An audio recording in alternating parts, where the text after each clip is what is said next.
Good Tuesday morning. I'm Joe Fryer. And I'm Valerie Castro in for Savannah Sellers. Right now on Morning News Now, in the running. Breaking this morning, it's official. After months of speculation, President Biden announces he is running for a second term. This is not a time to be complacent. That's why I'm running for re-election. Now the stage is set for a possible 2020 rematch with former President Donald Trump. We have team coverage with the president's message to voters as we look ahead to 2024. Ousted this morning, two major shakeups making waves in the broadcast world. Fox's Tucker Carlson and CNN's Don Lemon both out of jobs and off the anchor desk. More on the high-profile moves by two of the biggest networks and what it all signals for the future of cable news. Life and longevity. This morning, what we're learning about the link between your sex and your health, why researchers say boys and men are likely to die several years earlier than girls and women, and what you can do to help close that gap. And controversy on campus. New this morning, a highly anticipated list of top grad schools is out, but some universities are pushing back. We'll tell you why today's new rankings don't include two big categories. Good morning to you, Joe. Good to be here. Busy day. Exactly. This morning, it's official. President Biden is throwing his hat in the ring, launching his bid for re-election earlier today. The highly anticipated video announcement comes on the 4-year anniversary of his 2020 campaign launch. In that video, President Biden urges Americans to come together and re-elect him for another 4 years in the White House. Let's finish this job. I know we can. Because this is the United States of America. There's nothing, simply nothing we cannot do if we do it together. But it looks like it's going to take some work in order to win over voters. The latest NBC News poll shows 70% of all Americans, including 51% of Democrats, believe he should not run for a second term. We're covering it all this morning with NBC News senior political editor Mark Murray and NBC News White House correspondent Mike Memoli. Mike, let's start with you. So we just mentioned the timing of this announcement. Exactly 4 years ago, he announced his run for the 2020 election. What are the major takeaways from this morning's announcement? Well, Joe, when Joe Biden announced his candidacy 4 years ago today, he really put Donald Trump front and center. He warned what it would mean to re-elect the Republican incumbent for 4 more years and said that this was a battle for the soul of the nation. Well, in his announcement video today, the president really is putting Trumpism, if not Trump himself, front and center. He warns that MAGA extremists are really threatening to take away Americans' freedoms, and he argues that he needs 4 more years to finish the job. Really one of the more fascinating moments in this video is about 36 seconds in when we see Donald Trump sort of embracing Ron DeSantis. This is a view of how the Biden team views the potential re-election matchup. If it's not Trump, it'll be somebody just like Trump. Another interesting takeaway, though, Joe, is who we also see a lot of in this video. It's Vice President Kamala Harris. There have been a lot of questions about her role in the administration, what her role will be in the re-election campaign. With President Biden at 80, he would be 82, seeking, if he wins a second term, that is putting an extra spotlight on Vice President Harris. We've already seen Republicans training a lot of their attacks on her, and the Biden team making it clear they're putting her front and center as well as part of an effort to build her up for the re-election campaign. So, Mike, bottom line, this is not an easy road ahead. Mr. Biden's presidential job approval is just 41%. That's the lowest for him since last May. With all that in mind, it's no surprise he's running. It's almost a guarantee as long as he's in the race, he's going to be the Democratic candidate. So what are his allies saying about all this? Yeah, there are a lot of ominous poll numbers for the president, which would really indicate the peril he faces as he's running for re-election. But as I talk to Biden advisors and allies, they say a couple things. One is that the country continues to really be in a sour mood. They said the tail of the pandemic is long, and it's something that we see across the board. It's not just Biden, they point out. It's politicians all across the board who see negative numbers. They also really point out what we often hear presidents seeking re-election say, that this is going to be a choice, not a referendum. They think the president has a strong record of accomplishments to run on. He will be putting his economic vision front and center. But as the video this morning makes clear, this is going to be a decision between, for many voters, likely Donald Trump, potentially another Republican, as I said, like Trump, and the president. And they think that his optimism, his forward-looking vision for the country is really what ultimately is going to be what voters choose. You know, let's talk about the strategy behind the scenes, Mike. NBC News reporting that President Biden's campaign will be managed by Julie Chavez Rodriguez. She is a veteran of both the Obama and Biden White Houses. She's also the granddaughter of labor leader Cesar Chavez. So what do we know about her and his new campaign team? Yeah, they're also announcing Quentin Fulks, who ran Raphael Warnock, the Georgia senator's re-election campaign. So the early scenes of that team taking shape. What's important about a president's re-election campaign is, yes, there will be a campaign operation outside of the White House. This one we expect will be based in the president's hometown of Wilmington, Delaware. But it really does require close coordination with the team in the White House. And one of the things that Rodriguez brings is a lot of familiarity with the Biden team. She still has been serving in the White House. She's currently the director of the Office of Governmental Affairs. She was the deputy campaign manager for Biden in his 2020 race. She also did serve as Kamala Harris's state director when she was a California senator and her political director during her early stages of her presidential bid. So this is going to require close coordination with the White House team that's also calling the shots, been helping plan this rollout, and they think that she brings that portfolio to the table here. All right, Mike Memoli kicking us off this hour. Thank you. Let's bring in NBC News senior political editor Mark Murray now. Mark, let's start with that NBC News poll. The majority of voters don't want Trump or Biden running. So how crucial will voter outreach be in this election cycle? Yeah, voter outreach will actually be crucial. So will having issues. But one thing to think about with this re-election launch, this is about raising the money that is going to be needed to actually build a re-election campaign, Valerie. Some billions of dollars that will need it. And so today's campaign video and campaign announcement really kind of starts that, to start laying the groundwork not only for that voter mobilization, but all the TV ads, all of the travel, all of the rallies that you'll end up seeing from the president over the next year and a half. And Mark, at this point, we know President Biden doesn't have a serious challenger of his own, but we know there are quite a few Republicans that have already launched their campaigns, including former President Trump. So where does the 2024 Republican field currently stand? Our new NBC News poll shows that former President Donald Trump is the clear front runner in the Republican race. In the first trial heat that our poll has taken, we're going to end up getting support from 46% of Republican primary voters. He's followed by Florida Governor Ron DeSantis at 31%. Notably, DeSantis has yet to officially announce his bid for the presidency, but he's expected to run. Beyond that, you have former Vice President Mike Pence at 6%, Nikki Haley, the former South Carolina governor, at 3%, South Carolina Governor Tim Scott at 3%, and former Arkansas Governor Asa Hutchinson at 3%. And when we look at the issues, abortion and gun control are the key issues for Democrats this election cycle. What are we seeing as the major issues that Republicans will be focusing on? RNC Chairwoman Ronna McDaniel ended up releasing a statement attacking Joe Biden's re-election bid and really focusing on the issues of inflation and immigration and the border. And of course, those were the issues that really did animate Republicans in the 2022 midterms, where there was some success for Republicans, but also where there wasn't some success, particularly among Republican candidates that had been endorsed by former President Donald Trump. And so in a lot of ways, as Mike was just kind of laying out, this has familiarity to 2020. This also ends up having a lot of familiarity to the last election cycle that we just ended up seeing in the 2022 midterms. All right, so much at stake. Mark, thank you so much. As the race for 2024 heats up, investigators in Georgia are preparing to make a major announcement about their probe into the 2020 election, a probe that involves former President Trump. Fulton County District Attorney Fani Willis sent a letter to local law enforcement agencies on Monday. It says her office will be making a decision on whether to bring charges by the end of the summer.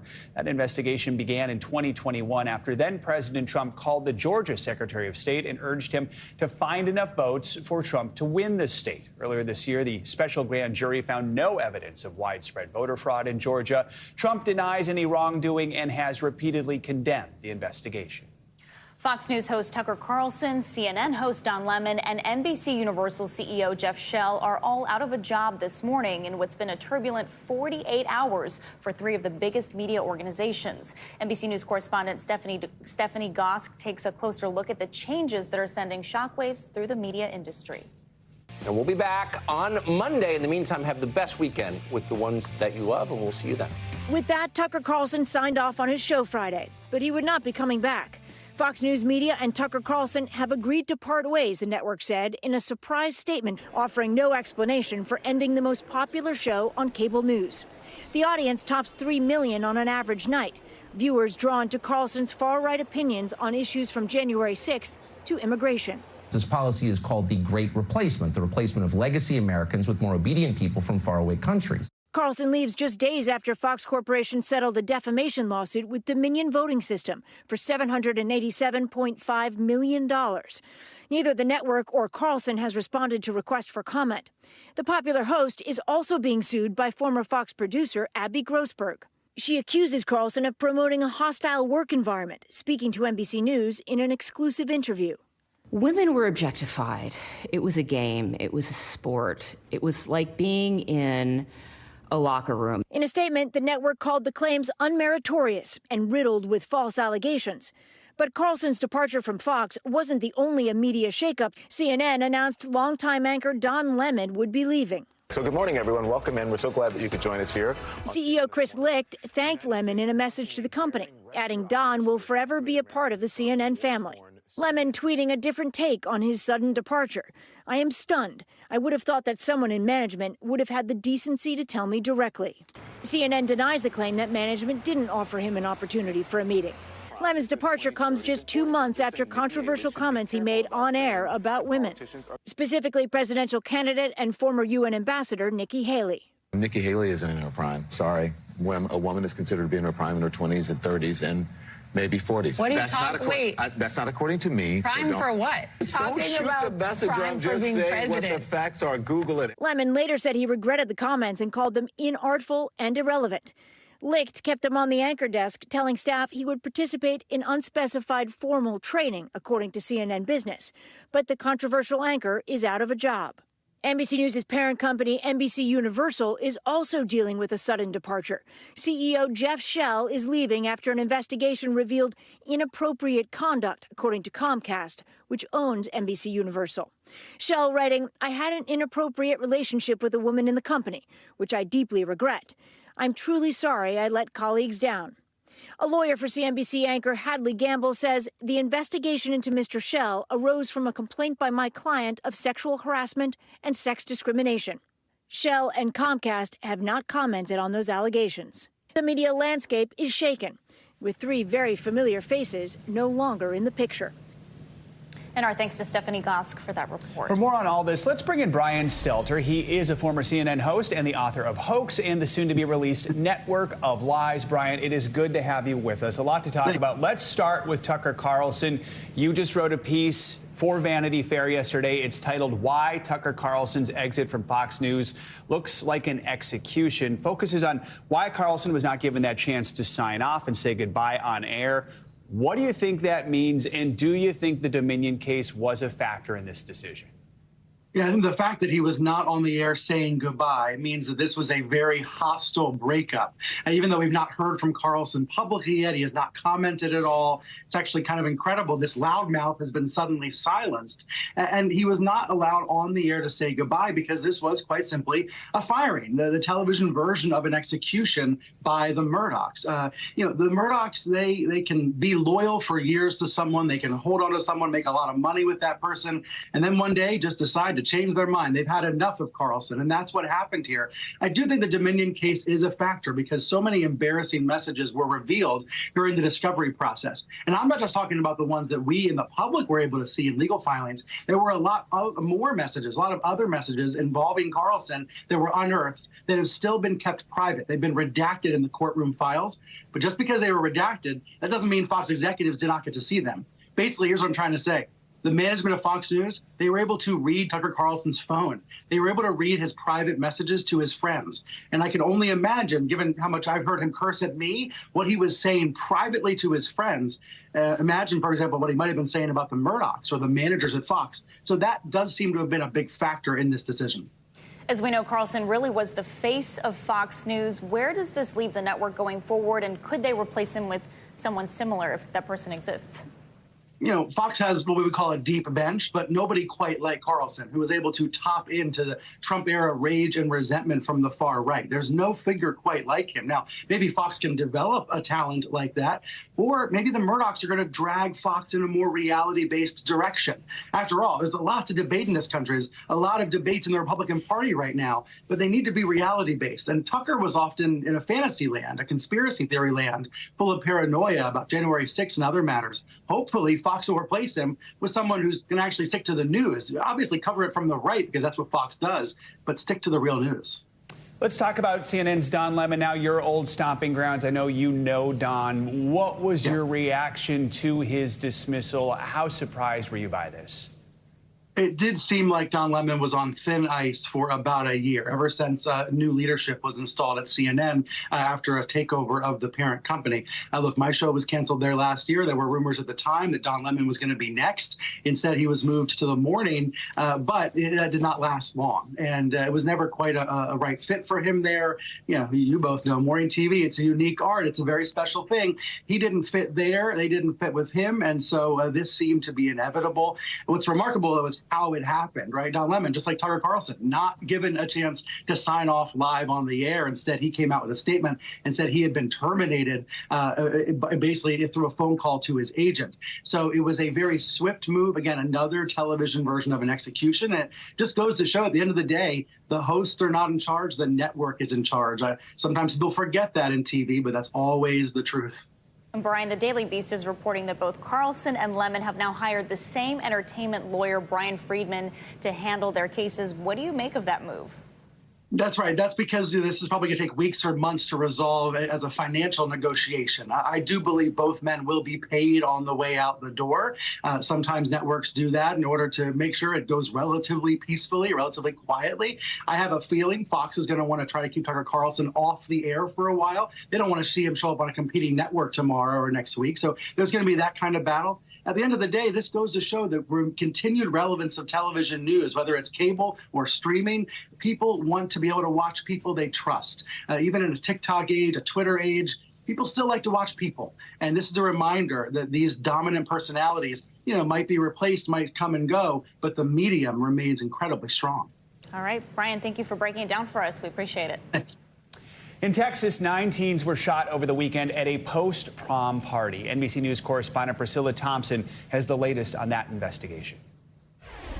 Well, police here tell us this is a very active investigation, that they are interviewing persons of interest, but they are urging anyone who was at that party to come forward with any information, any photos or videos, as they work to piece together what exactly happened at this prom night after party.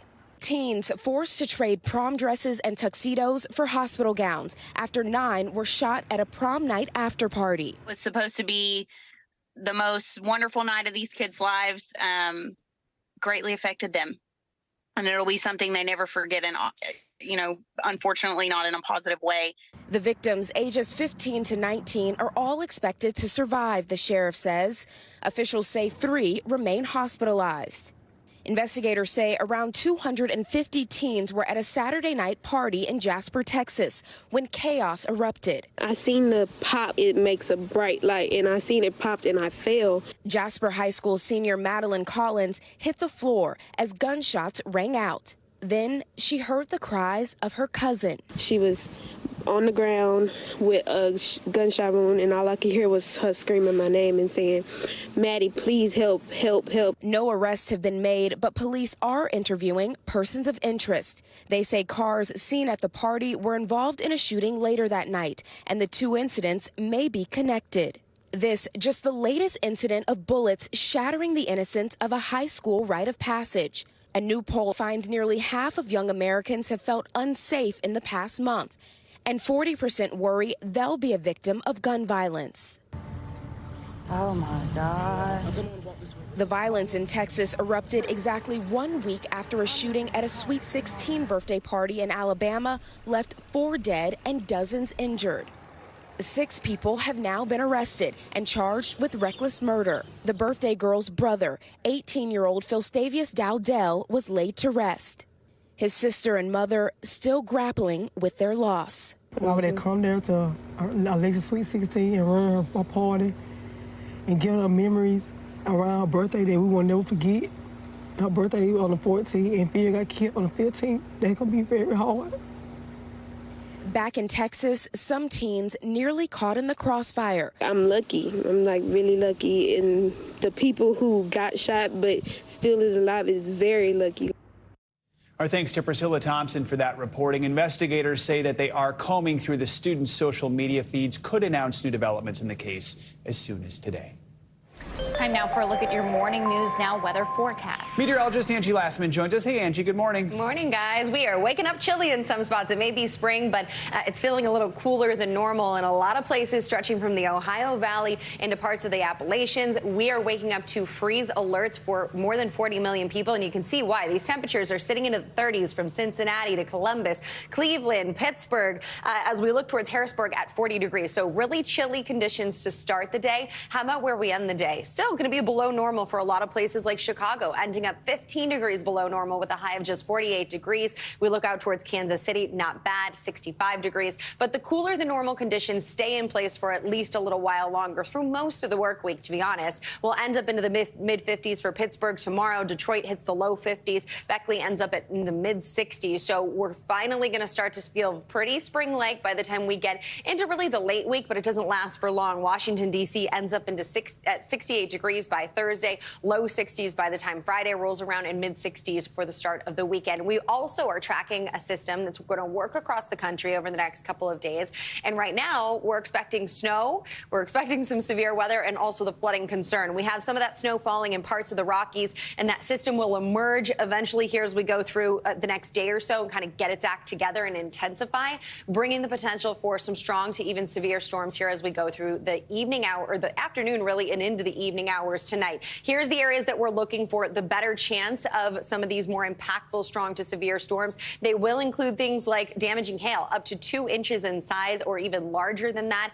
Notice where the cities that we're including this, from Wichita Falls basically to Austin. That's the better chance that you could see some of those stronger storms. It'll also include the potential for some damaging winds, and we can't, of course, rule out any isolated tornadoes. The heavy rain will eventually work its way a little farther to the east, but we still have that chance for some strong to severe storms as we go into tomorrow, too, and it really is centered around similar areas. It does include Dallas to Austin. Oklahoma City will get in on that as well, and the heavy rain will be problematic, too, when it comes to some flooding concerns. This is the area tomorrow that we're looking at for 2-inch plus hail here. We'll also watch for the damaging winds, and again, not to mention a couple of tornadoes. That will start to work its way to the east. The threat for severe storms kind of diminishes on Thursday, but then we'll start to see the issues when it comes to the heavy rain. Now, this area, Oklahoma, Kansas, really needs the rain. We're talking drought conditions there. We know there's a lot of agriculture, too. So I think people will be happy to see 2 to 3 inches fall over the next few days. But when it happens all at once, that means that we're looking at the potential for some flooding concerns as well, guys. So we'll watch for that. We've got the cooler than normal temperatures all across the board. And some freeze alerts, too. Some freeze alerts, Happy spring. Don't put your layers away. All right. Thanks, Angie. Appreciate it. Coming up on Morning News now, another trial set to begin for former President Trump, just blocks away from where he was arraigned in another case just weeks ago. After the break, we're going to break down the civil trial stemming from an alleged rape dating back to the 90s. Plus, ceasefire in Sudan, the new agreement made between rival forces as civilians try to escape the area. We'll be right back.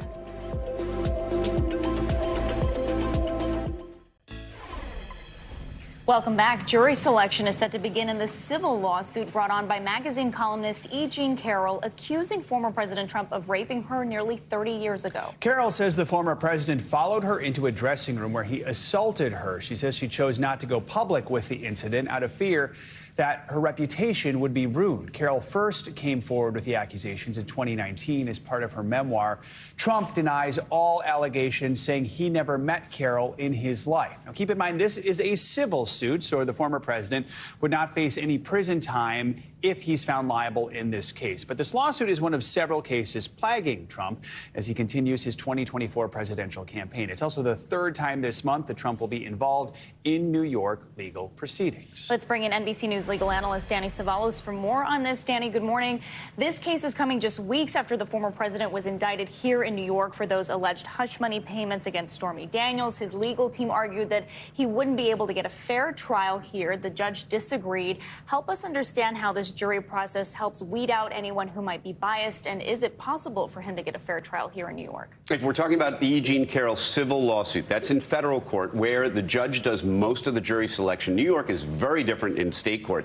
New York state jury selection is almost like the lawyers have a conversation with the jury, and we use that opportunity to crowbar in as much of our theory of the case and get as many jurors as we can on our side. Whereas In federal court, there's none of that. The judge does most of the selecting for you. They handle the questioning, everything else. But whether it's a civil case or a criminal case, there is an argument to be made, at least in the state court case, that here in New York County, which is Manhattan, that Trump will not get the trial that he wants. I'm not going to go so far as to say he won't get a fair trial, because the standard for a fair trial is not whether or not you've ever heard of Trump or whether you even have opinions about him. It's whether or not, given your opinions about this defendant, can you set them aside and judge the facts fairly and impartially. But by the way, in the Southern District of New York, the federal court, the jury pool is much larger. It draws from a bigger geographic area. So then you might actually get folks who are favorable to Trump as you start getting into the suburbs. Do you expect either Trump or Carroll to testify in this case? I mean, does Trump even need to be present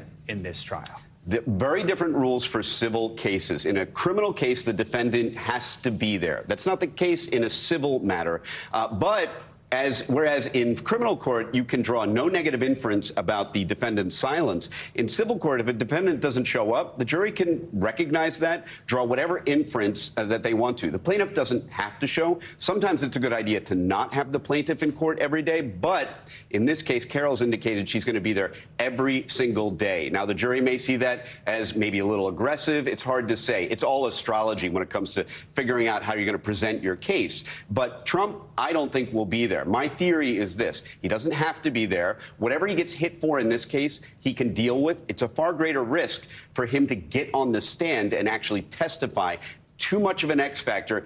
The alternative is they'll simply read into the record his deposition transcripts. And since those are completed, we already know the universe that's in there. Much less risk for Trump to have it go down that way.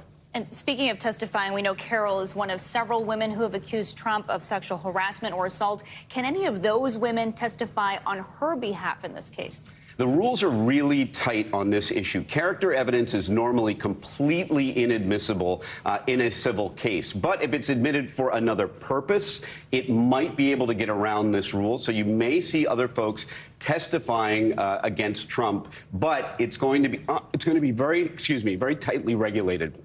The rules are very strict when it comes to that kind of character evidence or prior bad acts, especially in civil cases. So we know that Trump has denied any wrongdoing in other lawsuits, other investigations. How does this case differ from all those other more criminal cases? And what is the end goal in a case like this? It's a straight civil case, so the rules are completely different. We won't get to see it because it's in federal court. The burden of proof is lower. It is being called a civil rape case, which is correct, and that's mostly because the statute of limitations was reopened due to a New York statute that was passed that opened up a one-year window. So while it is being called a civil rape case, there are no criminal consequences, and in fact, there would really be no consequences for Trump, even if there was some kind of devastating testimony.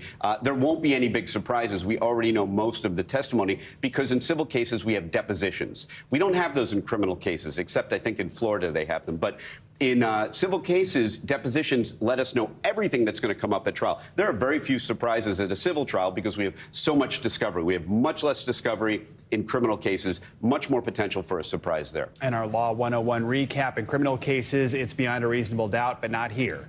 Preponderance of the evidence, which is, by the way, a little secret why, if there's a high-profile criminal case, the civil lawyers wait around until the end of that case because they'll scoop up all the evidence that was used to prove something beyond a reasonable doubt, and then all they have to do is get to preponderance of the evidence, which, in my view, is the only burden that can be expressed mathematically. It's more likely than not. Therefore, it must be 51% or 50.0000001, whatever, for all you math heads out there. Whatever you like. Whatever is more likely than not. All right. Danny Savalas, thank you so much. Now to some international headlines. In Sudan, warring parties have agreed to a 3-day ceasefire after intense negotiations. NBC News foreign correspondent Ali Arouzi joins us now with that and more. Good morning, Ali. Good morning, guys. That's right. A fourth attempt at a ceasefire in Sudan was once again negotiated last night. But like all previous attempts, didn't seem to hold water for long. This morning, the paramilitary RSF released this statement accusing the army of violating the ceasefire by continuing to attack the capital, Khartoum, with warplanes. The fighting, which broke out on the 15th of April, has so far cost over 400 lives and injured thousands more. The UN Secretary General Antonio Guterres is warning that the catastrophe could engulf the entire region. The Mexican Navy have seized over 11,500 bottles of tequila bound for export. However, the content wasn't tequila, but nearly 10 tons of concentrated liquid meth. A sniffer dog alerted inspectors to a cardboard box containing bottles with a brownish liquid consistent with the color of tequila. Smugglers usually take the liquid meth to a special facility where the water is extracted and it's returned to its crystal form.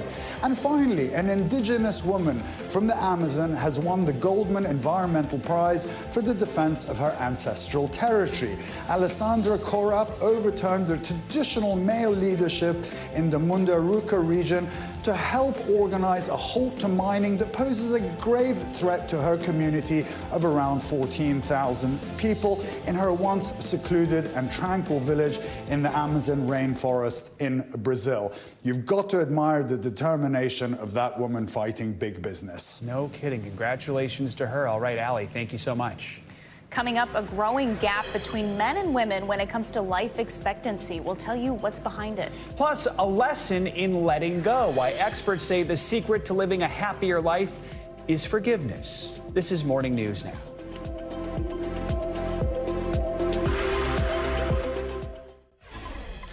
Welcome back. We are taking a look now at a potential crisis in cisgender men's health. Data from the CDC reported by the Washington Post shows that boys and men are more likely to die earlier than girls and women. According to the CDC, as of 2021, there is a record-breaking 5.9-year longevity gap between men and women. Researchers say that number could grow. Joining us now to tackle this is board-certified surgeon Dr. Cedric McFadden. Dr. McFadden, good to have you with us. So let's jump right in and talk about why this is relevant. What are some of the stressors around the world right now that men could be facing contributing to all of this? There's so many. And unfortunately, I see these even in my surgical practice where men come in, they're having signs and symptoms of depression, anxiety. It's either not recognized, it's disregarded, and it's going undiagnosed. And this leads to a propagation of other health problems. They're ignoring their health, they're not getting the health they need in a timely manner, not doing the recommended screenings, which then, of course, have really negative health consequences. And it's compounded. I mean, think about the violence that we see.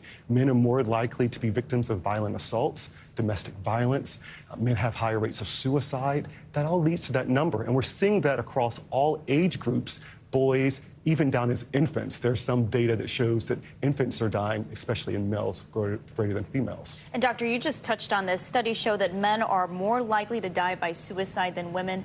Why is that, and why are they less likely to seek treatment? Well, I think about the stigma, right? And often in our culture, we tell men, suck it up, tough it out, shake it off. There's a stigma that's attached to, showing some vulnerability, showing that you need help. And as a result, people aren't talking. They're not talking to therapists. They're not talking to their loved ones. They're socially isolated. We're coming off of the pandemic where men were more likely to get COVID, to die of COVID, and to be more socially isolated. So it all compounds on itself. We have to speak up. We have to seek help. Let's talk about some possible solutions here. What are the things that men can be doing to take better care of their mental health and their physical health and to improve their odds of living long? Yeah, I think the big one is to find a doctor, right? And this is the big one, right? We have to have access, you have to be able to pay for it, but we have to find a doctor that we can talk to, that we can have dialogue just like this, so that people can break through some of the barriers, find the screenings and the help that they actually need. I think the other one that we have to remember is to take advantage of those screening opportunities that many of your insurance companies, your payers, they'll actually get you for very little cost, and then actually make sure that you're doing the things that your doctor tells you to do. Maintaining a healthy weight. We know that the higher your weight, the more likely you're to have diabetes, high blood pressure, high cholesterol, heart disease. These are high killers of men. And also limiting the use of alcohol And if you're smoking, we got to cut that out because that's always bad news. We know there's a stigma when it comes to mental health, especially for men. Is there a stigma with physical health, too, of just going to the doctor and getting the tests you need to get done and all of that? All right, I'm a colorectal surgeon. Yeah. All right, of course, there's definitely a stigma. There's a barrier that comes up that men have to break through of seeking help, showing that vulnerability, walking through the door, and actually being okay with the exam to get them the help that they need. All right, Dr. McFadden, thank you so much for your perspective and your expertise. We really appreciate it. Thanks, buddy. Thank you. Given our earlier mention of suicide, if you or anyone you know is struggling, we do want to mention you can call or text the Suicide and Crisis Lifeline, that number 988. It's time now for our weekly mental health check-in, and if you have trouble forgiving people, this next study might be for you. We have tips on how to let the anger go. Plus, new research suggests that people become less stressed as they age. We're taking a look at why stress levels may go down with time. Let's bring in board-certified psychiatrist Dr. Sue Varma to help break down these headlines. Dr. Varma, good morning. Let's start with the study of forgiveness. Why do people have such a hard time with forgiving others? And are there benefits to being a more forgiving person? And how do you practice that? Absolutely. You know, the hardest thing about forgiveness is letting go of the idea that somebody wronged us. We want justice. And the reality is that we can let go and still want justice. You know, we talk about resentment as a bitter pill that we swallow, but we hope that it will affect somebody else. Holding on to resentment increases our blood pressure, causes more anxiety and depression, and it causes overall more stress. One simple way to think about how to approach forgiveness can be something as simple as something called REACH. Recall the hurt, empathize with the person that has helped you, give them an altruistic gift, what we call, which is all for them, not necessarily for you, to forgive them. Commit to holding on to the forgiveness. And it might be a letter that you write that you never send to somebody. And then literally, it's easier to hold on to forgiveness than it is to the transgression. And it doesn't change anything except improve your health. So why not? Great advice there. Let's talk about another study that was released by the American Psychological Association. Found stress becomes easier to handle as we get older. I guess you get more wisdom when you get older, so maybe it's not surprising. But talk about why that is and what young adults can do to improve how they handle stress. Because I'm going to guess when you're working with young adults, you don't just say, hey, this will get better in 20 years. Yeah. Yes.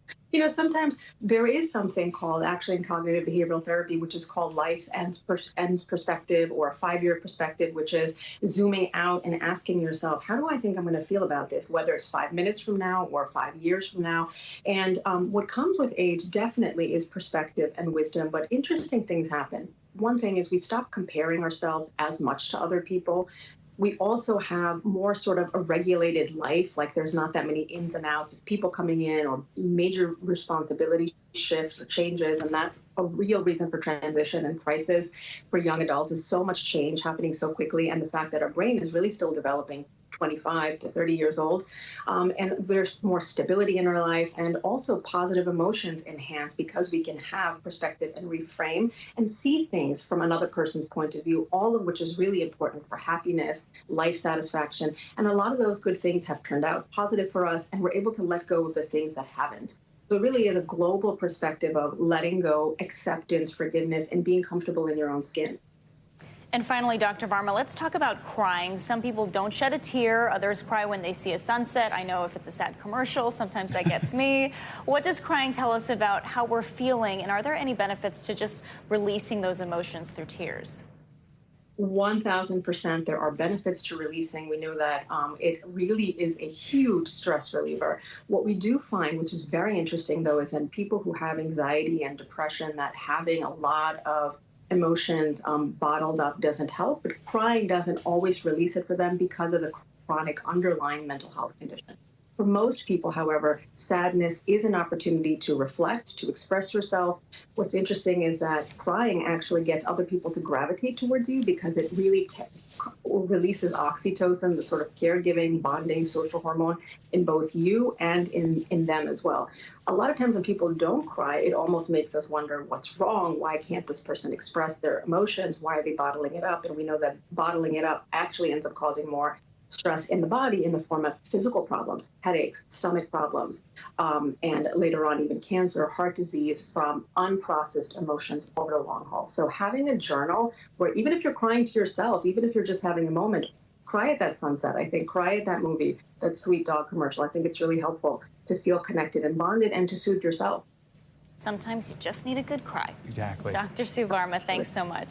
For me, it's Ted Lasso almost every episode. Okay. Almost every episode. Coming up, dropping out. Several top universities are pushing back against a popular college ranking list. New this morning, that list is out with some big changes. More on the controversy next on Morning News Now.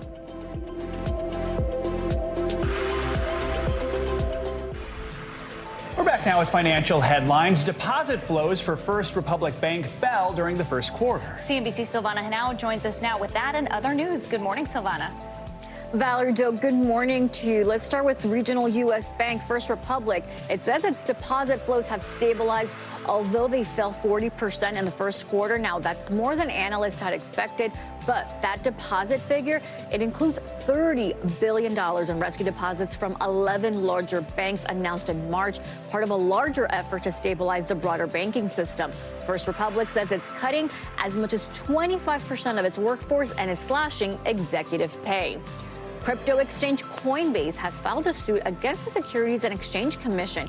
Coinbase wants the regulator to be forced to share its answer publicly to a month-old petition from the exchange. Coinbase asked if the commission would allow the crypto industry to be regulated using existing SEC frameworks. Coinbase received a formal warning from the SEC in March that an enforcement action is likely. And CinemaCon has kicked off with a major announcement from Sony Pictures. Its upcoming Kraven the Hunter will be the first R-rated Marvel film produced by the studio. The reveal came during the company's presentation at the annual convention for Hollywood studios and movie theater owners in Las Vegas. Now, Kraven wouldn't be the first R-rated superhero flick to hit theaters in the last decade. Fans of the genre have been treated to Logan, Deadpool, Watchmen, and The Suicide Squad in recent years from 20th Century Fox, which is now owned by Disney and Warner Brothers Discovery, guys. Am I allowed to say the universe for Marvel is just too big now? There's too many characters? I can't keep track. I can't keep track either. I've lost track. Okay. Something for everyone. We'll just leave it at that. Yeah. Silvana, thank you so much. You got it. U.S. News & World Report just released its annual list of top graduate schools. That's right, but there's pushback this year from some high-ranking programs. NBC News correspondent Ron Allen explains. Some students at Columbia University say the U.S. News & World Report college ranking was an important factor in their decision to attend the school. Looking at rankings made me choose Columbia over another school, just because it was ranked slightly higher. I took into account the rankings regarding the salary after graduation and also the job placement that it had. U.S. News & World Report was supposed to put out all of its annual best grad school lists, but now it's indefinitely delaying the release of two lists, the med and law school rankings, after more than a dozen elite colleges dropped out of the process. That includes these law schools in black, 12 of the 14 highest ranked ones. My concern, which I've expressed for a long time, is that the rankings are flawed, that it looks at things that are irrelevant to legal education. Bill Traynor is the dean of Georgetown Law School, one of the schools that pulled out. When I met with him a decade ago, I said, you shouldn't be measuring spending per student. It doesn't measure how good the school is, how good the students are, how good the legal education is. Several med schools also pulled out of the rankings, including the University of Chicago, where Vineet Arora is the dean. We are very concerned about bias with the metrics that are used, particularly around raw MCAT score, which itself carries a measure of racial bias. Last month, Education Secretary Miguel Cardona addressed some of the concerns around the ranking system live on Hallie Jackson Now. The U.S. News & World Report rankings. Yes. More and more colleges are dropping on it. Yeah. Dropping out of it. They don't want to do it. The ranking system. Do you think that's good? How big of a deal? I favor inclusivity and social mobility. Show me how you can do that for your community. That's how you should be ranked highly. U.S. News says it is trying to address schools' concerns, but will keep publishing its rankings. For this year, we have refined our rankings to include more outcome measurements.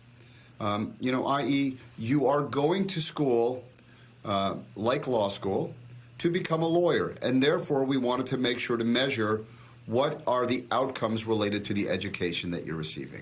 But for some deans, questions about the ranking system remain. In any time when you are trying to measure quality, we have to first agree on the metrics, right? And so we can do a lot of work to basically standardize and agree on what those metrics should look like. Our thanks to Ron Allen for that report. In response to ongoing criticism, U.S. News and World Report says outcome measures now outweigh reputation, allowing schools to demonstrate their value based on how well their students perform. Coming up, it's an unusual nickname for Hollywood's leading men. When we come back, we're going to tell you why some of the biggest names are now being referred to as baby girl in the online world. This is Morning News Now.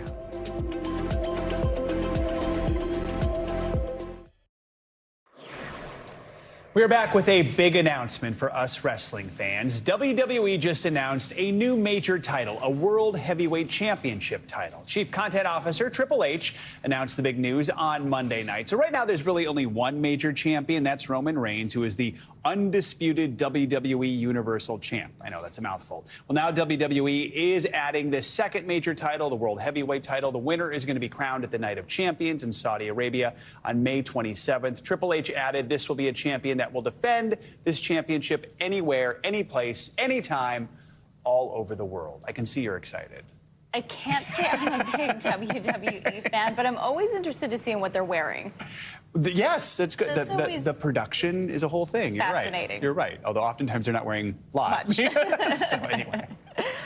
All right, so what's in a name? Hollywood's leading men have been called a lot of them. But now there is a new one that is making the rounds on social media. Baby girl. And experts say it is actually meant as a compliment. NBC News youth and internet culture reporter Callan Rosenblatt joins us to explain. Good morning, Callan. We need a lot of explaining for this. What does the term baby girl mean, and why is it being applied to male actors or male presenting characters? Good morning, Valerie and Joe. So baby girl, I kind of think of it as a catch-all term, but it does have some specific attributes. It could be applied to someone who is vulnerable and also kind of has a submissive personality, or it could be applied to a man who is burly, surly, and the complete opposite of what we think of as baby girl. But this term came out of fan culture. This is a real term of affection and endearment. A lot of the people that we see sort of receiving the title of baby girl, Pedro Pascal, but also Pedro Pascal's character of Joel. Pedro Pascal being a little bit sweeter and his character Joel being a little bit more gruff. And one person that is particularly thought of as baby girl on the internet is Kendall Roy from the show Succession. So those are some of the personalities and attributes of who we're seeing titled as baby girl. So, Callan, where does this term even come from? This actually stems from fan culture. We saw this first pop up in 2017. It really took off in 2021. But this seems to be the year of baby girl. We've seen it really take off again around shows like The Last of Us, Succession. But we actually don't know who coined the phrase first. There's a lot of researchers who look for the origins of these certain words. We're just not sure where baby girl started, but we know that 2017 is sort of when we first started seeing it applied in this way. And some language scholars are actually applauding the term. Why is that? Yeah, I spoke with a linguist who said, typically female sounding terms, when they're applied to like heteronormative men, we tend to think of that in our culture as a negative thing.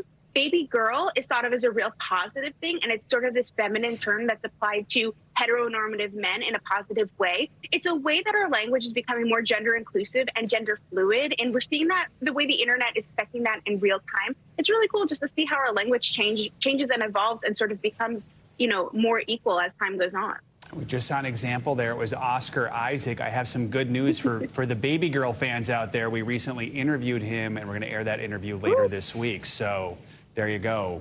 I feel some absolutely. They're going to be baby girl social media coming on here like for the lower Oscar third. Isaac interview. Will the lower third say baby girl? Well, we didn't actually ask him about that, but maybe I should have. All right. Callan, thank you so much. Thanks, Callan. That does it for this hour of Morning News Now. The news continues right now.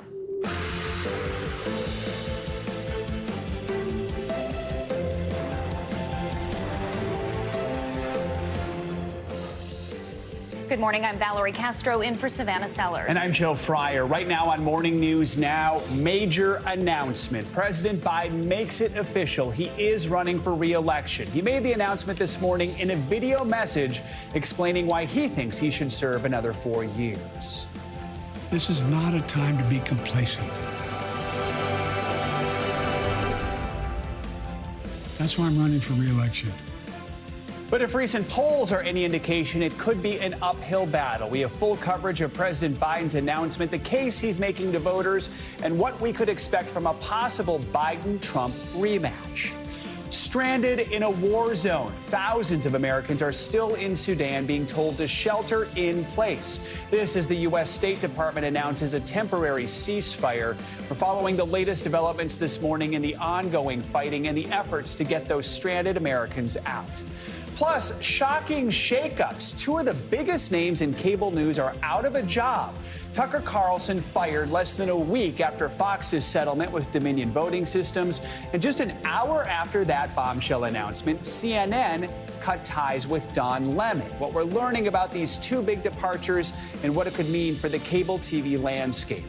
Also this morning, they're back. The spotted lanternfly that was a nuisance to millions last summer, it's already making a comeback. They might be annoying to us as humans, but we're going to explain the serious problems they could cause to our food supply. Good to have you with us on this Tuesday. We're going to begin with President Biden officially announcing his White House re-election campaign. Biden released a video earlier this morning touting his accomplishments and laying out his goals for the next 4 years. NBC News Chief White House Correspondent Kristen Welker has more on the announcement and the challenges he's facing. In a 3-minute video, the president is casting 2024 as a fight to preserve America's personal freedoms in what he's long called a battle for the soul of America. The video is filled with images from January 6th to his GOP rivals and even Justice Ketanji Brown Jackson. And it comes exactly 4 years to the day after he launched his 2020 campaign. I said we're in a battle for the soul of America, and we still are. In the video, which prominently features his vice president, Kamala Harris, Mr. Biden also making it clear he plans to carry out his attacks against so-called MAGA Republicans into the 2024 campaign, taking aim at the GOP over cutting taxes, voting, abortion, and LGBTQ rights. Around the country, MAGA extremists are lining up to take on those bedrock freedoms. Setting up for a fight with his top 2024 rival, former President Donald Trump, who currently leads the GOP field. But the president is facing a skeptical public. Our NBC News poll shows his approval rating is underwater, with many citing the 80-year-old president's age as a major reason why, something we asked him about following the midterm elections. How does that factor into your final decision about whether or not to run for re-election? It doesn't. What's your message to them? Watch me. Overnight, former President Trump accusing Mr. Biden of a calamitous and failed presidency. Our poll shows 6 in 10 Americans are opposed to Mr. Trump making another White House bid. Support for one of his potential rivals, Florida Governor Ron DeSantis, slipping in recent months. DeSantis on a trade mission in Japan asked about that decline. I'm not a candidate, so we'll see if and when that changes. Now, look, the RNC is out with a new statement today calling Mr. Biden, quote, out of touch, accusing him of creating crisis after crisis.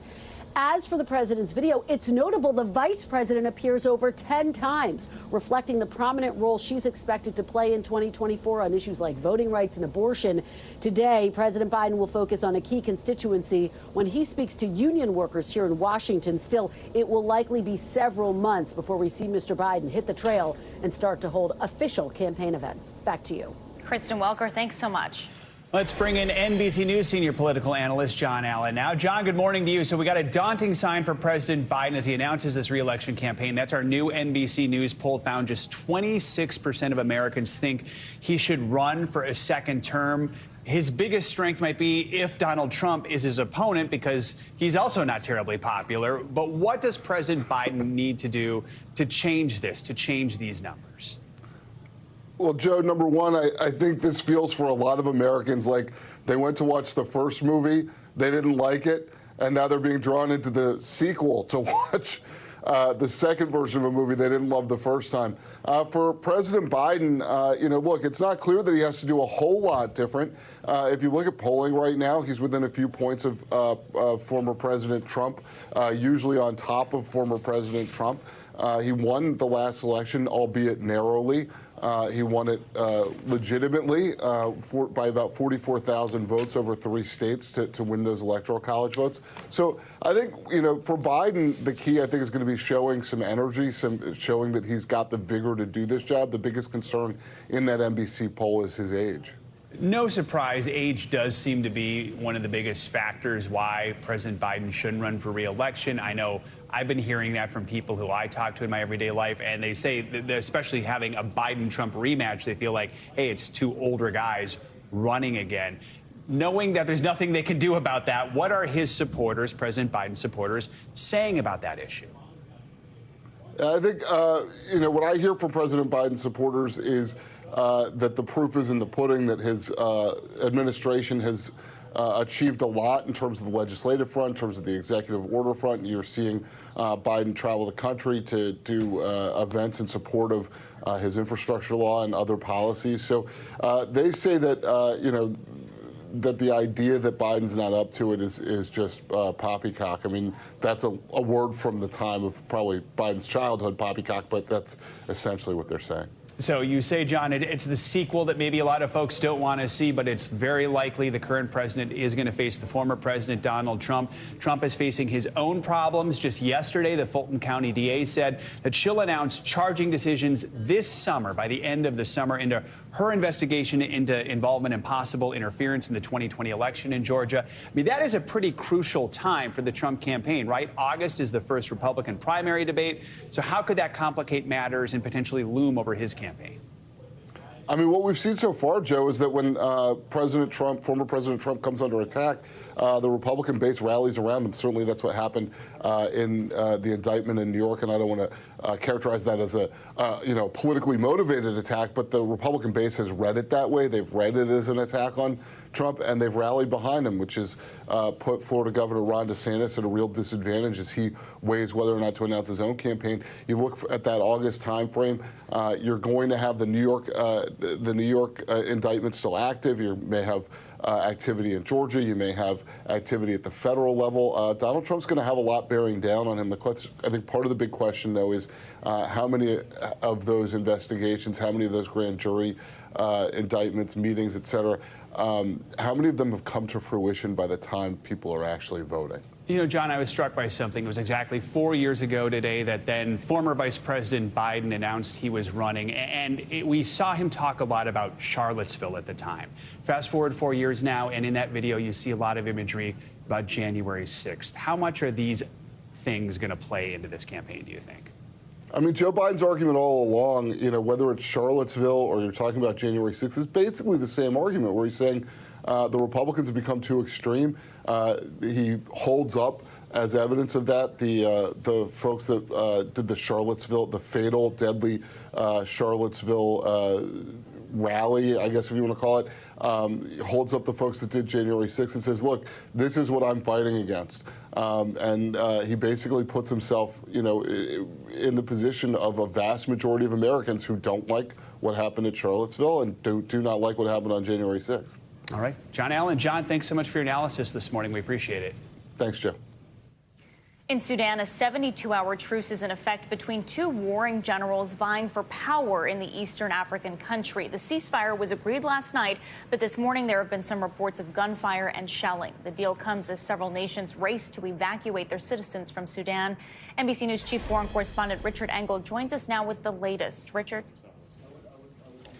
So the ceasefire is still mostly holding. There is still some violence in Khartoum. Witnesses report hearing gunfire. And one of the 2 warring parties, the Rapid Support Forces, this is often described as a militia group that is fighting against the army. Both of these groups took power in a coup and then began fighting against themselves. They are accusing the army of violating this ceasefire. But aside from these accusations and some what seems to be sporadic violence, the ceasefire overall is still holding for now. This is on this morning to evacuate foreigners, including more than 16,000 Americans from Sudan, in case the shaky 72-hour ceasefire between 2 warring generals breaks down. While European nations have taken out hundreds of their nationals and some Americans on cargo planes, the best way out for large numbers is by road. Long drives to Egypt, Ethiopia, or increasingly, Port Sudan on the Red Sea coast.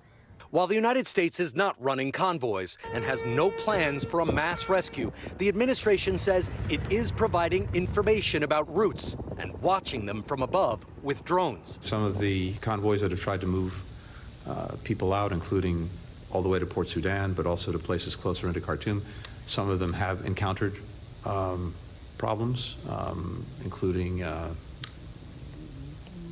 robbery, looting, that kind of thing.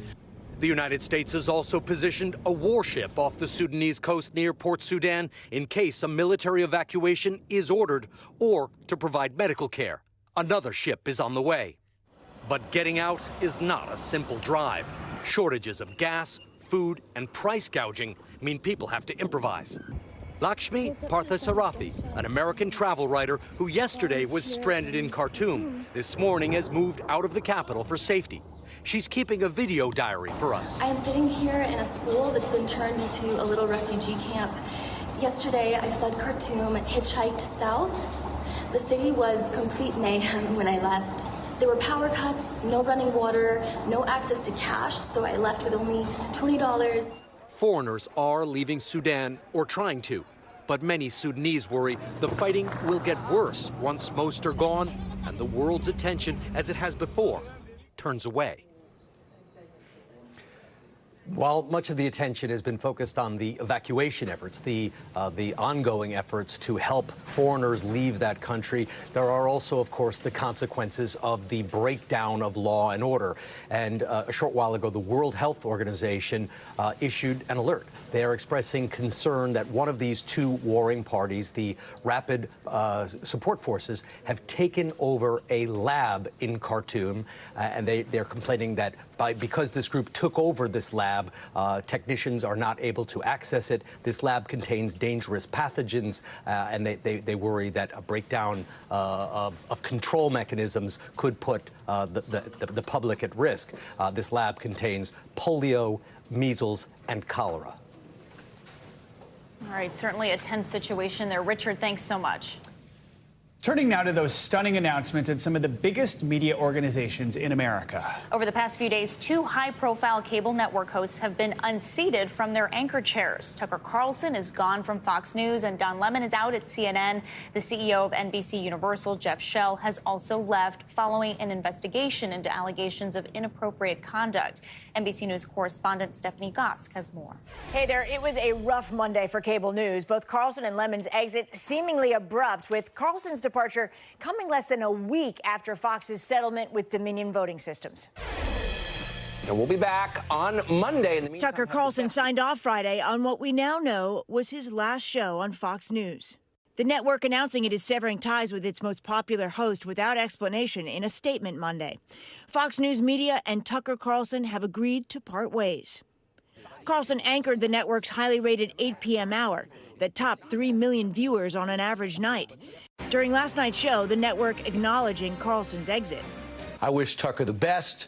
I'm great friends with Tucker and always will be. Carlson's departure comes less than a week after Fox News paid Dominion Voting Systems a $787.5 million settlement in a defamation lawsuit.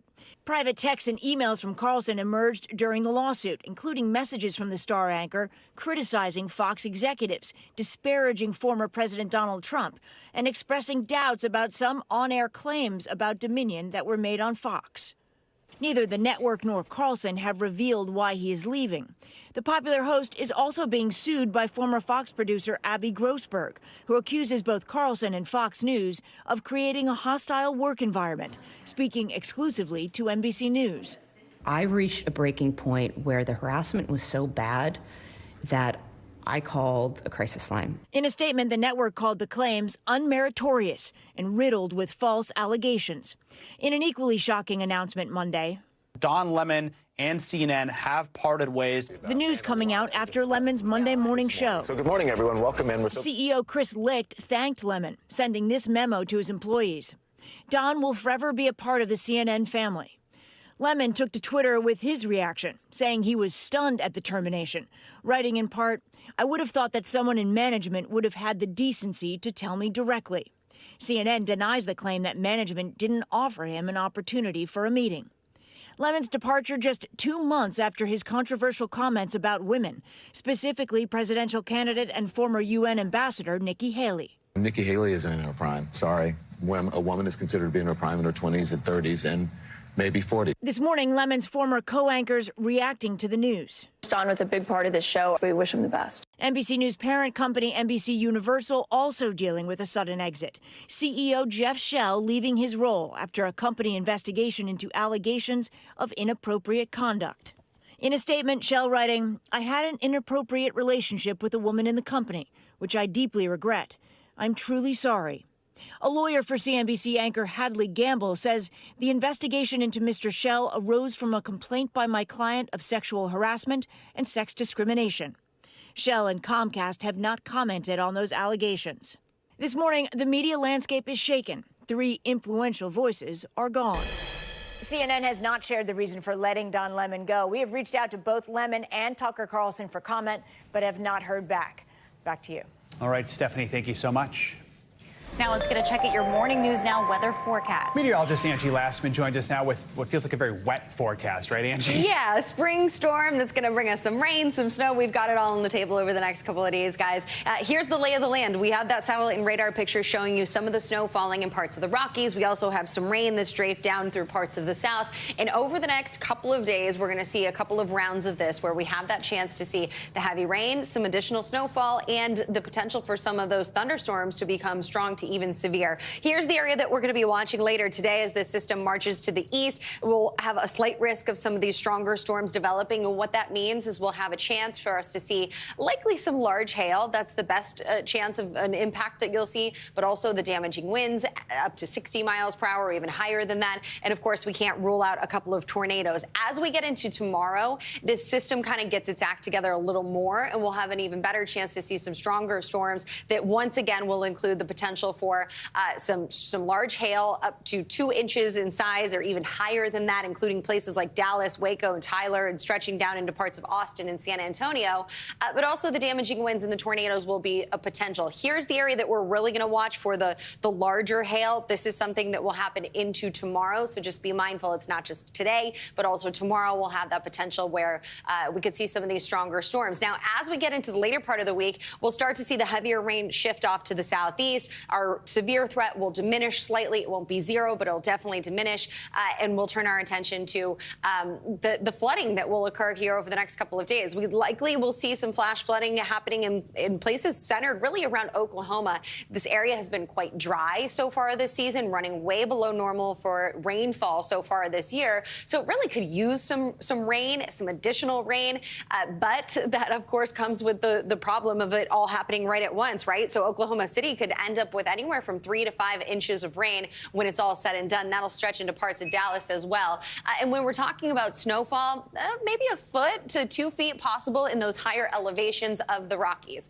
And of course, did you wake up to some chilly temperatures? Yeah, you probably did if you live in the Ohio Valley or extending out the Appalachians. That's where 43 million people are going to be under these freeze alerts going into tomorrow. This will be a problem too. So make sure you pack that extra layer, not just this morning, you needed it, but also tomorrow as our temperatures don't really rebound. They'll kind of get back to normal, guys, as we get into the end of the week, but nothing too warm and summer-like like it has been. I feel like we all put our coats away when it was 90. Yeah, I told you not to do that. I know, we weren't supposed to. Guilty. Mine are still within reach. All right, thank you, Angie. Coming up, one of the biggest countries in South America is going through its worst economic crisis in decades. And it's now impacting the presidential election there. We'll take you to Argentina next, where people are struggling to make ends meet and leaders are struggling to agree on a solution. You're watching Morning News Now.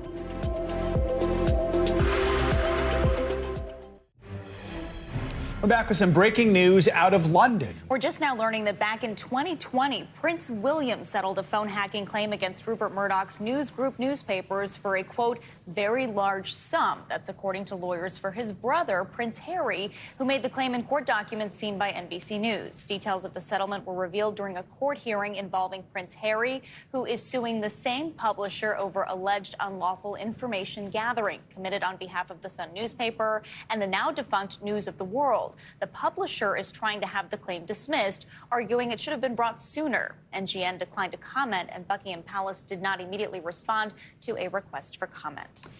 In other world news, Argentina is going through its worst economic crisis in more than 3 decades. Prices of goods have literally doubled since this time last year. Now, with the country's presidential elections coming up later this year, the current president is bowing out of the race. NBC News correspondent Guad Venegas has the latest. An economic crisis worsening by the day. Argentina becoming unaffordable for essentially its whole population, suffering 104% annual inflation, according to its official statistics agency. Yo veo mucha gente necesitada, A lot of people in need, people in the streets, and a need for more jobs, said this man, as his country holds the unsettling place of second worst inflation in Latin America, only behind Venezuela.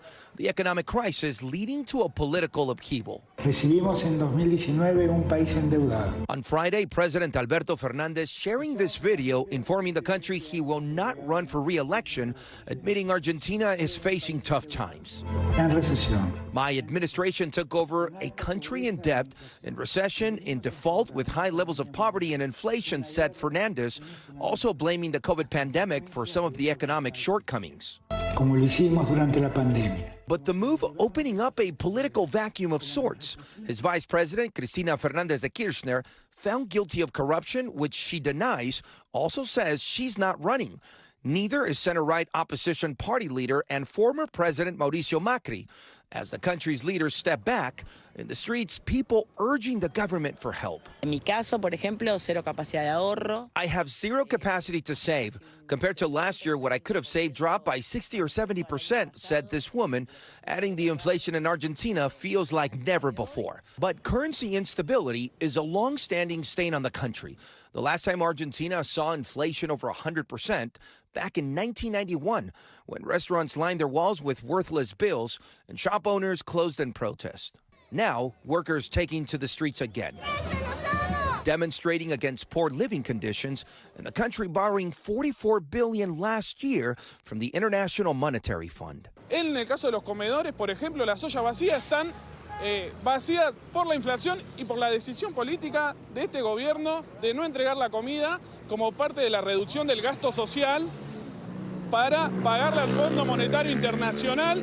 Economic experts say if the government is spending more than it collects in taxes, there are only 2 solutions. Either they print money that creates inflation, or they issue new debt. This government totally destroyed the possibility of issuing new debt, so they have to finance primarily by printing money. Worsening the crisis, a drought making soy, corn, and grains scarce. Cuando las cosas semanalmente, es decir, y en una proporción a veces en los alimentos del 10 al 15%. The country preparing for a presidential election this fall in hopes that someone can save Argentina from its own economy. Our thanks to Guad Venegas for that report. Of the 3 major political parties in Argentina, there is growing support for the far-right party, but it is a very fluid situation, and the election is not until October. More international headlines now. Western diplomats condemned Russia's war in Ukraine at a United Nations Security Council meeting. NBC News foreign correspondent Ali Aruzzi joins us with that and other world news. Ali, good morning. Good morning, guys. That's right. Russia currently holds the rotating presidency of the UN Security Council. And in a face-to-face session hosted by Sergei Lavrov, Moscow's top diplomat, Western ambassadors launched into him for his country's unprovoked assault on Ukraine, accusing the Kremlin of atrocities, war crimes, and hypocrisy. In the meeting, Lavrov repeated baseless claims that the government in Kyiv are Nazis. At least 5 people have been injured in a car-ramming attack by a Palestinian in central Jerusalem, according to Israeli police. The vehicle hit pedestrians near a busy market, and the attacker was shot and killed at the scene by a civilian. Police say the assailant was a 39-year-old man from the occupied East Jerusalem. It came as Israel began to mark the Memorial Day for fallen soldiers and victims of attacks. And finally, archaeologists in Peru have made a remarkable discovery, unearthing the mummified remains of an adolescent that lived between 11 and 1200 years ago on the outskirts of the modern-day capital, Lima. The adolescent mummy was found in a good state of conservation in an underground tomb, wrapped up in a funeral bundle. And those are your international headlines, guys. Okay, Ali, thank you so much. Coming up, we are getting ready to learn more about the suspect accused of killing a tech executive in San Francisco. What we know about the case right now and what could go down today in court next.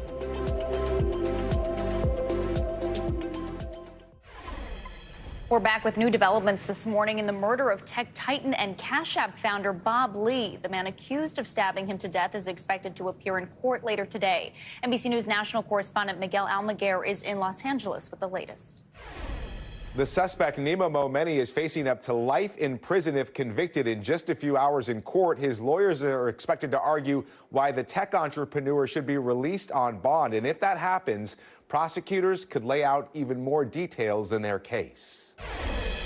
Prosecutors say the moments before, during, and after the murder of Bob Lee were recorded on surveillance cameras and helped detectives track down their suspect. According to court documents, the tech titan's relationship with this woman, Kazar Momeni, may have been the reason her brother, Nima Momeni, killed the 43-year-old. Is Mr. Lee's relationship with the suspect's sister a major part of this case? His relationship with the suspect's sister is certainly the connection, it appears, between the two. And so that is something that's very important to this investigation. Denied bail earlier this month, the court documents allege Momeni may have been upset with Lee the night of the murder. A witness telling police he was questioning Lee regarding whether his sister was doing drugs or anything inappropriate. Investigators say both men were recorded leaving Kazar Momeni's luxury apartment in the suspect's BMW around 2 a.m. Soon after, arriving at a dark and secluded area where investigators say the victim was stabbed 3 times with a kitchen knife. One of the victim's stab wounds directly penetrated his heart, authorities calling it a planned and deliberate attack. There is evidence regarding motive that has been located in this case, but certainly we have to make sure that we look at every avenue. This video obtained by the DailyMail.com shows Lee staggering away after the attack. Police later found a text message from Kazar Momeni on Lee's phone. Just wanted to make sure you're doing okay, because I know Nima came way down hard on you. And thank you for being such a classy man, handling it with class. Love you. Kazar Momeni appearing at her brother's first court hearing with her husband, a prominent plastic surgeon. This morning, a growing trail of evidence that investigators say leads to their murder suspect. When the suspect's sister and her husband were in court, they made no comment a couple of weeks ago. They have also not returned our phone calls. There's also been no official comment from Nina Momeni's attorney, who's expected in court with her client later this morning. Back to you. Miguel Almaguer, thanks so much.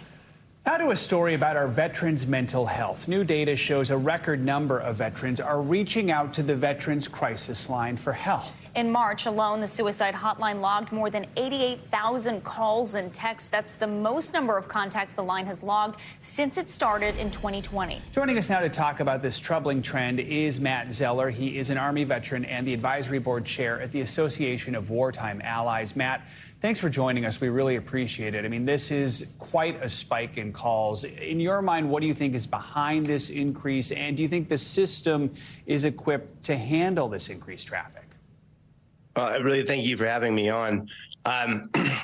The Iraq and Afghan Veterans of America, who I probably also serve as their senior advisor for policy regarding Afghanistan, teamed up with the Association of Wartime Allies over the last year. And they've been polling not just the left behind Afghans in Afghanistan to figure out how their lives are going, but they've also been polling the U.S. veteran population. And what we've learned is pretty staggering. Some 48% of the Iraq and Afghan veterans of America now report that they have experienced what we call a moral injury. And a moral injury is a pretty insidious thing. It's an injury of the soul. It's this level of guilt and shame that you carry around just daily with your life, because you know that we've abandoned and left behind the Afghans who stood with us to literal hell on earth, and that the Taliban have engaged in a systemic countrywide effort to hunt down these people and murder them because they stood alongside us. You know, for most Americans, the Afghan evacuation probably is something that in their minds ended on the 30th of August, 2021. But for those of us who were trying to assist these Afghans in getting to safety, this evacuation never ended. It is ongoing, and it has just been a 2-year never-ending nightmare. And so I think the reason why you see this influx of calls is a combination of two things. One, this moral injury is only becoming increasingly more prevalent amongst the veterans community. When we polled the veterans last summer, only 41% of veterans were reporting a moral injury. So it's increased by 9% in just about a 6-month period. The other thing is that there's now a new number, 988. So veterans have a really easy way of being able to call a crisis hotline when they're in trouble. That didn't used to exist before. And the VA has done a very good job, along with organizations like IAVA, in letting veterans know that this number is something that they can immediately reach out to if they're in crises. And so I think you see a combination of two things. One, there is clear evidence that there is an increasing crisis within the veterans community, again, predicated on this moral injury. And let's be clear, the most tragic outcome of moral injury is suicide. That's where it leads to. The other reason why I think, again, you see this influx, again, is that there's a greater awareness amongst the veterans community that there are resources available for help. And Matt, if someone out there is listening to this segment, they might be struggling, what would you say to them? Well, I'd say first off, if you're struggling, reach out, call 988 immediately. They're a wonderful resource. They've saved countless lives, and they will save countless lives going forward. Reach out to what we call your battle buddies, your friends that you served with in the military. You know, they're there for you. That camaraderie doesn't just end when you take off the uniform. It's something that exists for the rest of your life. Reach out to your battle buddies. You're not struggling in silence, and you're not struggling alone. And then most importantly, understand that if you're trying to assist and help get an Afghan to safety, and it's something that you're personally struggling with, I know what you're going through because I live it daily. I got pinged by an Afghan yesterday who told me that his visa application was denied for the umpteenth time in 2 years, and that the Taliban continues to hunt him. That weighs on my own personal moral injury. So I'm sharing that now to let people know that this is something that veterans, it's not just something that we're talking about in abstract. Real people like myself are experiencing this, and that you're not alone, that this is not an easy task, and that you shouldn't have to carry this burden, this guilt by yourself. Matt, thank you so much for taking the time to join us, and thank you for everything you're doing. And we're going to reiterate one more time that message you just had. If you or anyone you know is struggling, you can call or text the Suicide and Crisis Lifeline at 988. Coming up, some companies gave workers new titles, but without the new pay, and now it could cost them more. We'll have more on the thousands companies could be paying out to workers and the bigger issue it's highlighting next. Also this morning, a new era for an NFL franchise that has not made a Super Bowl appearance in more than 50 years. We'll look at Aaron Rodgers' big move to the New York Jets and what it means for this upcoming season.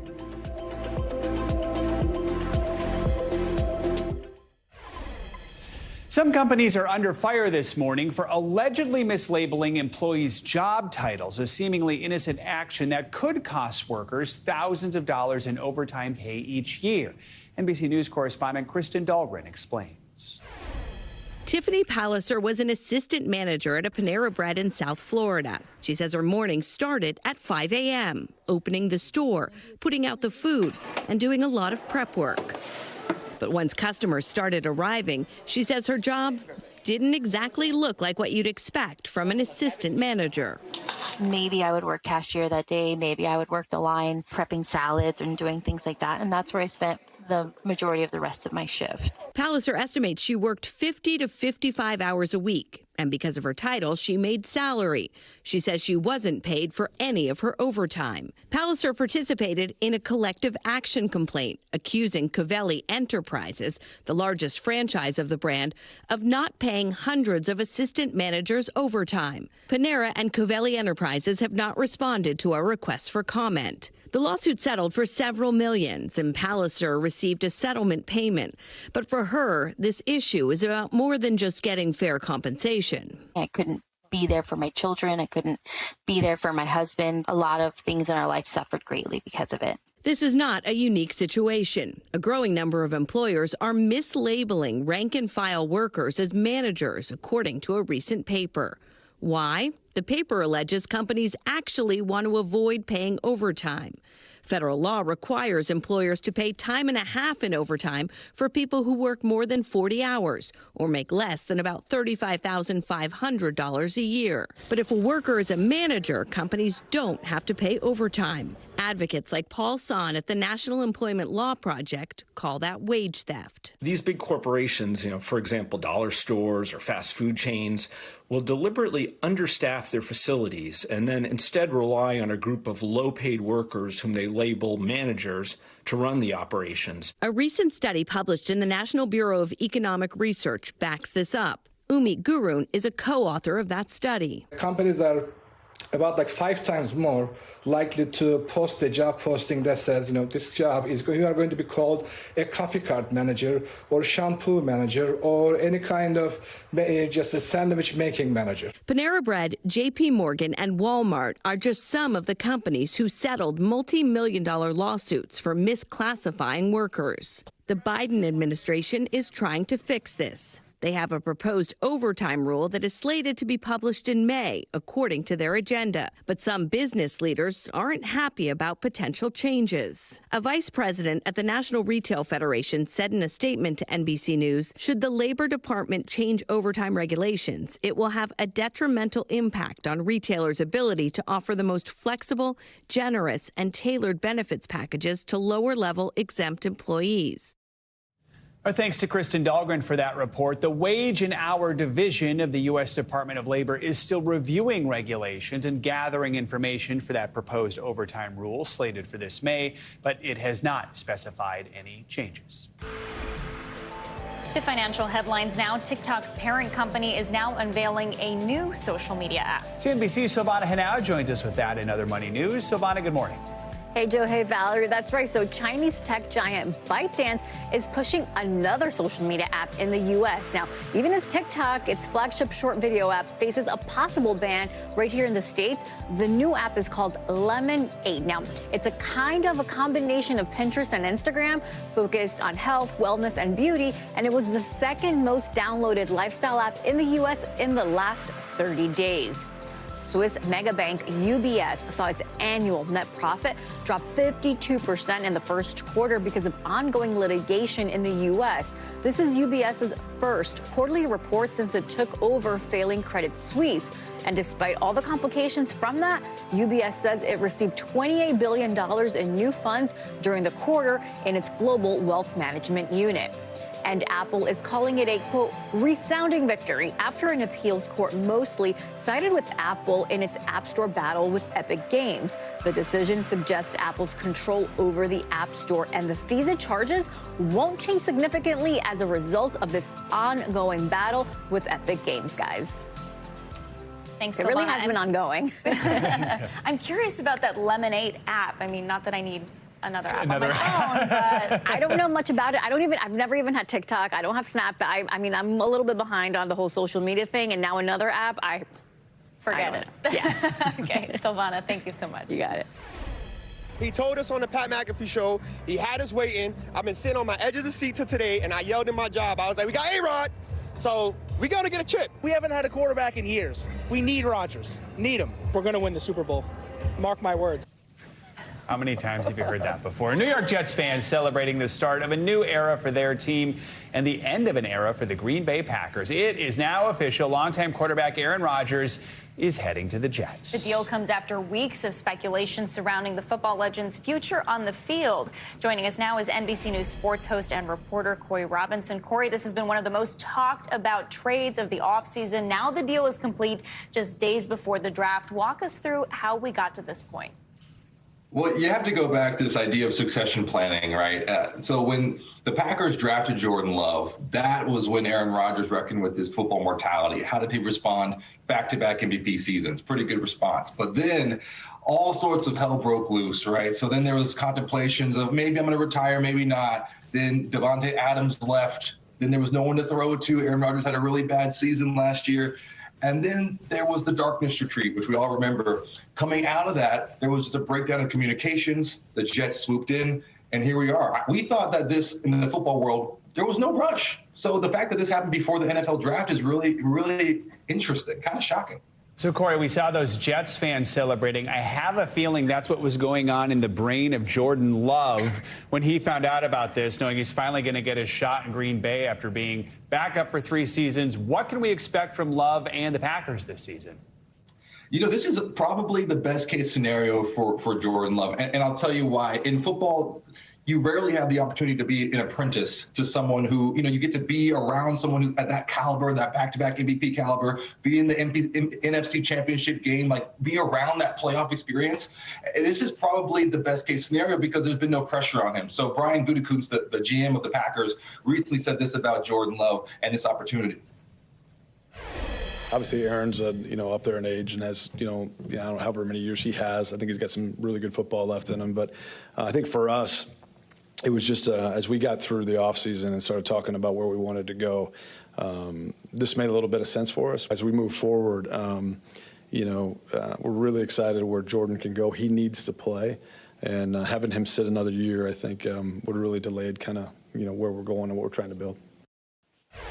Yeah, so like I said, Joe, it's perfect for Jordan because he had the opportunity to sit behind, who's a surefire Hall of Famer. And then basically the rest of his colleagues, they were all drafted top 5, top 20. And then now they're out of jobs, the backups, they've kind of been labeled. Jordan Love is still fresh and he has the entire Packer Nation behind him, which is a nice place to be.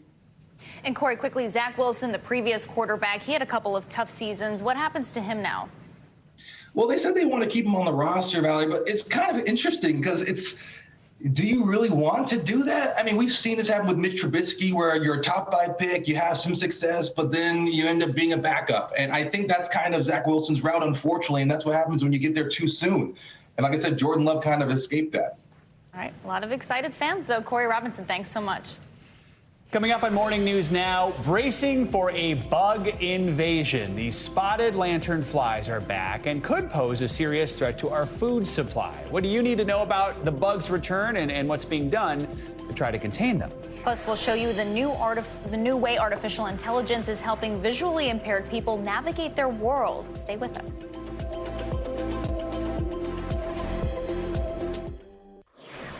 Welcome back. Billboard and Telemundo are hosting their first ever Mujeres en la Música, or Latin Women in Music Awards. And they just announced the category of Latin Woman of the Year will go to Shakira. The 2-hour music special will celebrate Latin women artists, executives, and creatives actively creating an inclusive music industry. She has had such a phenomenal year this year. No kidding. I mean, a phenomenal career, so well-deserved. Congrats to her. All right, turning now to a big bug that poses an even bigger threat. An invasive species has spread to more than a dozen states and has the ability to cause millions or even billions of dollars worth of damage to the forestry and agricultural industries. NBC News correspondent Emily Aketa is in Central Park with more on what you need to know. Emily, good morning. Guys, good morning to you. Well, there are already reports this week of eggs hatching belonging to the spotted lanternfly. And while they're not harmful, fortunately, to people or pets, experts point out they do pose a threat to things like various trees, orchards, even crops like grapes. And as researchers are looking for ways to contain them, some are even exploring a relationship with man's best friend to help stop the spread at the source. From the Mid-Atlantic and Northeast to part of the Midwest, efforts are underway to identify and eliminate an increasingly invasive insect. Known as one of nature's best hitchhikers, the spotted lanternfly can't actually soar. But since first arriving in the U.S. from China in 2014, this bug has managed to hop to more than a dozen states. This is our biggest new invasive species right now. University of Maryland professor Mike Raup, known better as the bug guy, says lanternflies are sucking insects that drain plants of their nutrients. They also excrete a gooey liquid known as honeydew that can lead to mold growth and in some cases attract other insects like ants, wasps, and bees. Nests can be harder to spot, often looking like mud. Adult lanternflies, more common starting in late summer and fall, are easily identifiable, growing to about the size of a wine cork. And it really is a nuisance, but in addition to this, it poses a major threat for our grape growers, where it's already caused tens of millions of dollars of damage. It's because of that, experts say it's crucial to contain and curb lanternfly populations and prevent them from traveling even further west, where they could do serious damage to West Coast wineries. Spotted lanternflies have few predators, and while chemical treatments can be effective, researchers say early detection is critical.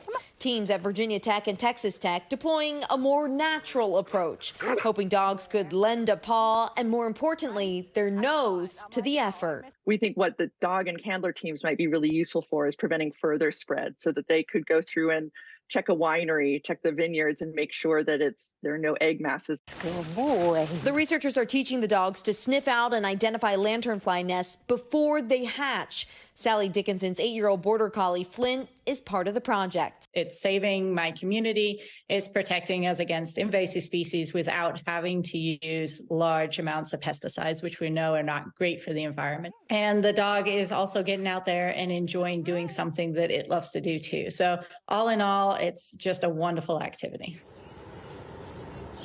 So researchers say a lot of people assume you have to have a German Shepherd or Bloodhound to do this kind of work, but they say that is not the case. Any breed can be trained. Meanwhile, this is egg-laying season, so it's time to put your cards, your rulers to practice. You can actually scrape off the egg masses from trees, put them into bags filled with hand sanitizer to kill those eggs. And I'll leave you guys with one simple rule. See the spotted lanternfly? Squash it. All right, see it and squash it. Emily, thank you so much. I feel like we saw those smushed all over the city last year. But I guess people were listening. Yeah. Squash. Finally this hour, an empowering new way that artificial intelligence is helping people with visual impairments better navigate the world. It's an experimental app where help is just a click away. NBC News correspondent Ellison Barber has the story. It's weird when the dog knows more people than you. New York comedian Brian Fischler lost his vision nearly 15 years ago due to a progressive retinal disease. Good boy. Wesley, his guide dog, helps him navigate the world around him. Where is the shampoo?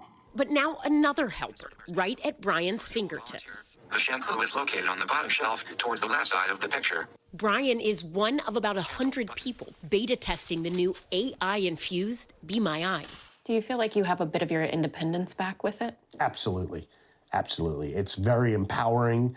Since 2015, Be My Eyes has connected blind or low vision users with sighted volunteers who, through video calls, verbally describe what the user is facing. I don't mind asking for sighted help, but it drives me absolutely bonkers. Now, he may not need to. The new AI tool in Be My Eyes is powered through GPT-4. Like in exchange with an actual person, Brian can take a picture with his phone and follow up with a question. What's in my refrigerator? Within seconds, he gets an answer from the virtual assistant, which Brian has programmed to speak at a rapid pace. We slowed the audio down for clarity. I can see that there are several items in your refrigerator, such as a carton of milk, almond milk, soda cans, a water filter pitcher, hummus, and various packaged foods. So what makes it different for you versus having a sighted volunteer? Privacy. You know, sighted volunteer, there are certain things you don't necessarily want them to help you with. I hope we can launch this into the world in a couple of months, but we're going to make sure that it's working really well and that it's safe and effective.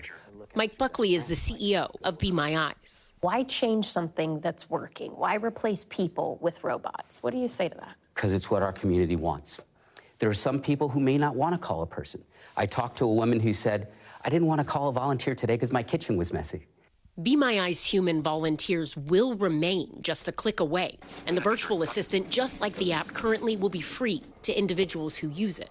For Brian, the AI is now key to everything from picking out clothes to finding building numbers. Please wait. Virtual volunteer is writing a message. To deciphering a menu.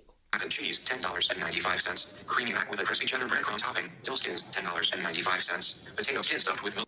What is this? As one of more than 250 million people in the world with vision impairment, Brian says the tool he's testing is simply Life-altering. Having this kind of information in the palm of my hand, it's just going to change so many things. Ellison Barber, NBC News, Queens, New York. You see the pros and cons of AI, definitely a big pro right there. Good to see that. Definitely. All right, thanks to Ellison for bringing us that story. That does it for this hour of Morning News Now. The news continues right now.